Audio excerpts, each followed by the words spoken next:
Your Honor, Mr. Chairman, ako po ay pinakitaan ng isang dismissal order kahit po wala yung twin due process. Katulad po niyan, sinasabi nung nakaraang hearing, pinakitaan po ako ni General Lasso ng isang special order na hindi ko alam na ako ay sinasabi dismiss.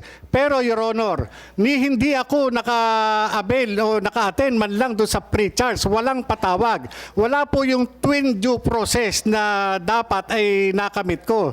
Kaya itong sinasabi ngayon na PDS na allegedly ay gawa ko at sinubmit ko, Your Honor, Mr. Chairman, dapat ko rin malaman at ma-examine kung ano itong nakalagay doon sa dokumento mismo. Sapagkat yung pre-ops at saka authority to operate, ito po yung parte ng trabaho ko, Your Honor, bilang investigador. Ito po yung personal na kaalaman ko na may kaugnayan noong 2012.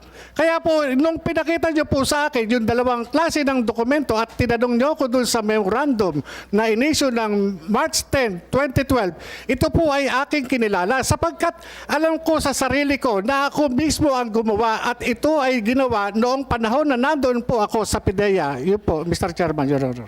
Mr. Chair, itong hawak kong PDS, it is already certified photocopy. Sinertify ito ng PIDEA. So I don't think we still need to have the original copy we submitted Again, before this committee. With the permission of Senator General, Mr. Morales, pakiusap na po. Tatlong hearing na po tayo, di ba? Ulitin ko litrato lang ng Xerox itong lahat ng to nagsimula. So maaari naman po mapagbigyan nyo naman si Senator Jinggoy. Actual na Xerox to, na certified copy pa na pwede nyo makita. Eh yung pinagbabasihan nga po natin ng pagdinig na ito, hindi nyo ma-produce yung original. Litrato lang nga po eh. So pagbigyan nyo na po para maka-andar na po tayo. Simple lang ho naman yung sagot eh. Madali naman sagutin.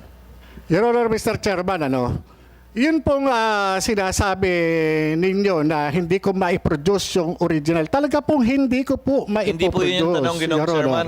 Can the witness kindly just address what is being asked? Pakinggan mo lang husto yung... Malayo lagi sinasabi dito, Mr. Huwag kang Chair. lumihis sa tanong, please. Ang akin po ay, pagbibigyan niyo po ba si Senator Jinggoy o hindi? Para lumipat na siya sa ibang... Your Honor, hindi po. Your Honor. Hindi po siya katanggap-tanggap na ipresenta sa akin, Your Honor, sapagkat ito, hindi ko po siya makikilala na gawa ng ito ay Xerox copy, Your Honor. Mr. Chair, certified photocopy na ito ng PIDEA. So, PDEA, if that is certified true copy, meron kayong true copy doon sa files ninyo. If that is certified by you as a true copy, so it should be a true copy from an original document. Excuse me, Your Honor, a certified true copy replaces the presentation of the original document. And the presumption is, mas magaling yung tokayo ko, si Attorney Francis dito, they perform their duties regularly. That they will not issue a certification unless there is a copy on file. That's why my point is, it's unreasonable to be asking for the original because quite frankly, at least for purposes of the court, lalo na rito na relaxed rules of evidence tayo, na yung certified true copy, parang original na rin po yan. Yes, Hindi na kailangan pagdebatihan po yan. I don't disagree. I don't Sagutin disagree na lang with po kung ayaw yung sagutin. Lipat si Senator Jinggoy sa ibang tanong. I don't disagree with that. Ang tinatanong ko lang is, kinonfirm ko lang sa kanila na mayroong true copy yan. Dahil certified true copy man. Alangan naman hindi nyo certify kung walang totoong true copy yan. Di ba? So meron kayo sa copy nyo dyan, na original document. So sino nag-certify? O since certified mo, totoong kopya yan. So Mr. Morales, certified ng PDEA na totoong kopya yung dokumento na yan, coming from their files. Okay, I will give it to him, Mr. President, for him to examine.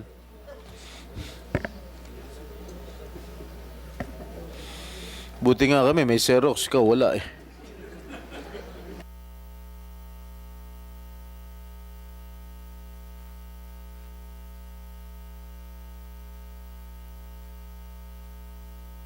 Question 35 and question number 35 and number 37.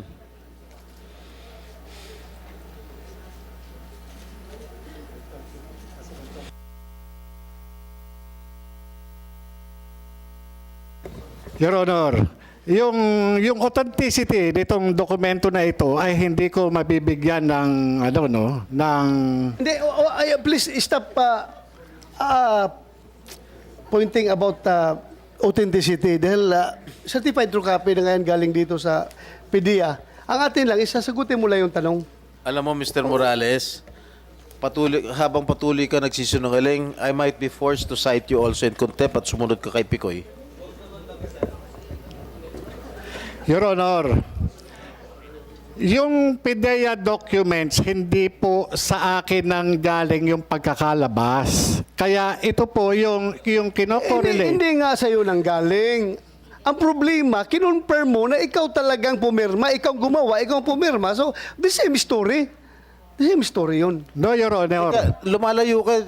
Yan muna pag-usapan natin yung PDS mo. Your Honor, di ako lumalayo, Your Honor. Nakita nyo naman yung ginagawa sa akin ng PDEA. Ginagawan ako ng istorya. Magtitiwala pa ba ako dito sa liderato ng PDEA kung sila mismo inilalaglag nila ako? Yung dokumento na ginawa ng 2012, hindi nga nila tinatanggap, Your Honor. Ito pa na hindi nila kayang gawin. Nagawa na nga po ako ng dismissal order para palabasin na ako'y dismiss. Pero wala man lang akong due process na ang lapit-lapit lang nung bahay ko, Metro Manila lamang po. Imposible na hindi ako makatanggap ng twin notice rule na isinasaad doon sa due process ko. Tingnan nyo ito, napakadaling gumawa po nito, Your Honor, para lang masira yung credibility ko. Dali. Pwede bigyan mo sa akin yung papel? Tingnan ko. Ang mahirap dito, Mr. Chair, itong si Agent Morales, naniniwala lang sa sarili niya. Itong mga taga-PDEA, lahat ng mga resource persons dito sa PDEA, pinasisinungalingan lahat yung mga sinasabi nitong si Agent Morales. Naniniwala sa sarili niya, siya lang ang tama eh. Madali mo lang ito, Jonathan Morales. Napakadali ito eh. Itong maliwanag ito na papel mo ito, PDS mo ito, Huli, dyan pa lang, Mr. Chair, huli na nagsisinungaling. papilis mo ito. Meron ka perma dito. It is a certified photocopy coming from PIDEA, if I understand, if my understanding is correct.